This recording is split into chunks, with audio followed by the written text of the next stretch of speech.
बोल रहा हूँ। सर देखिए, क्लासिक थियरी तो ये कहती है और हम उसको मानते भी हैं, बिलीव करते हैं कि नहीं, मार्केट को टाइम नहीं करना चाहिए। लेकिन ये कहा जा रहा है कि नहीं, अगले 1 से 2 तिमाही में शायद चीज़ें ठीक हो जाएंगी, अर्निंग रिकवरी आ जाएगी। बैंकिंग फाइनेंशियल को लेकर कंसेंसस कहीं न कहीं बिल्ड हो चुका है कि मामला ठीक-ठाक है। एक मैं न्यूज़ रिपोर्ट पढ़ रहा था और उसमें ये ज़िक्र था कि एनएसई 500 की 1/3 जो कंपनीज़ हैं, अपने प्री कोविड वैल्यूएशन के भी नीचे चली गई हैं। तो ये स्थिति है बाज़ार की। टाइम नहीं करना, लेकिन क्या 1 क्वार्टर वेट कर लेना है कुछ भी नया खरीदने के लिए जिन्होंने अभी तक बाजार में निवेश नहीं किया है? और अगर हाँ, तो फिर बैंकिंग फाइनेंशियल के अलावा और 2-3 सेक्टर बताइए जहां पर आपकी बहुत करीब से नजर है। नमस्कार Abhishek, pleasure to speak with you. अगर आप बीएसई 500 के स्टॉक देखेंगे और उनके रिजल्ट्स देखेंगे, आपको ऐसा क्लियरली दिखेगा कि पिछले क्वार्टर में लार्ज कैप्स में 7% की रेवेन्यू ग्रोथ और 7% की ही प्रॉफिटेबिलिटी ग्रोथ आई है। और पर्टिकुलरली लार्ज कैप में अर्निंग्स डाउनग्रेड्स बहुत ज्यादा नहीं हुए हैं। करीब 1 से 2% के अर्निंग्स डाउनग्रेड हुए हैं स्ट्रीट के, जो कि ऑलरेडी एक्सपेक्टेड था। फिर अगर आप स्मॉल एंड मिड कैप्स देखेंगे तो उनके अंदर कुछ 12 से 13% के अर्निंग्स डाउनग्रेड हुए हैं, क्योंकि वहां पे अर्निंग्स वीकनेस आई है।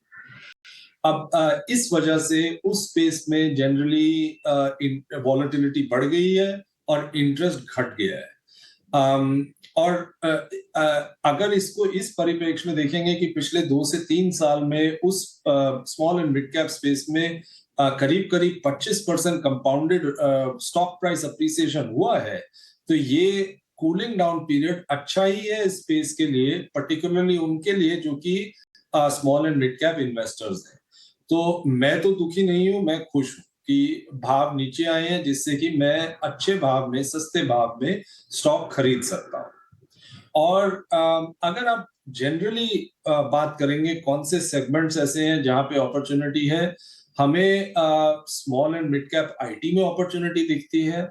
हमें जैसे मैंने बोला, कैपिटल गुड्स में कई स्टॉक ऐसे थे जो कि 60 से 70% नीचे आ गए, जबकि उन क्वालिटी मैनेजमेंट्स हैं, क्वालिटी कैश फ्लोज हैं, और ग्रोथ पाथ अगले 3 से 5 साल का बहुत स्ट्रांग है।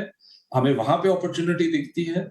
हमें ऐसा दिखता है कि जो फार्मा सेक्टर है, अगर आप फार्मा सेक्टर के स्टॉक्स में जनरली उनको मतलब उनको अगर आप ऑब्जर्व कर रहे हैं, स्टॉक गिरे नहीं है। इनफैक्ट कई स्टॉक ऐसे हैं जो इस फॉल में ऊपर ही है।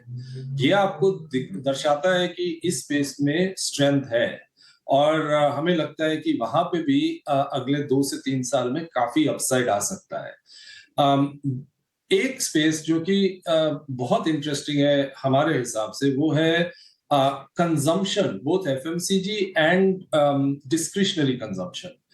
मैंने पहले वैल्यू रिटेल की बात की, उसी तरह कंज्यूमर ड्यूरेबल्स और कुछ बाकी और discretionary consumption segments, footwear etcetera, वहां पे हमें ऐसा लगता है कि स्टॉक प्राइस काफी नीचे आ गए हैं पिछले मतलब ये सिर्फ इस करेक्शन में नहीं, 2-3 साल से उस स्पेस में करेक्शन चल रहा था। और वहां पे इस क्वार्टर ने ऐसा दर्शाया, पिछले क्वार्टर में, कि अर्निंग्स रिवर्स हो रही, अर्निंग्स वीक थी जो कि अब रिवर्स हो रही। अगर ऐसा होता है तो क्वालिटी स्टॉक्स, 20% के ऊपर आरओई के stocks, long runway for growth के स्टॉक्स, अच्छी मैनेजमेंट के स्टॉक काफी सस्ते मिल रहे हैं। हमें लगता है कि वहां पे अपॉर्चुनिटी है। तो मार्केट में अपॉर्चुनिटी डेफिनेटली है। थोड़ा सा मतलब डीप रिसर्च करके और समझना पड़ेगा कि वो कहाँ पे अपॉर्चुनिटी लेनी है।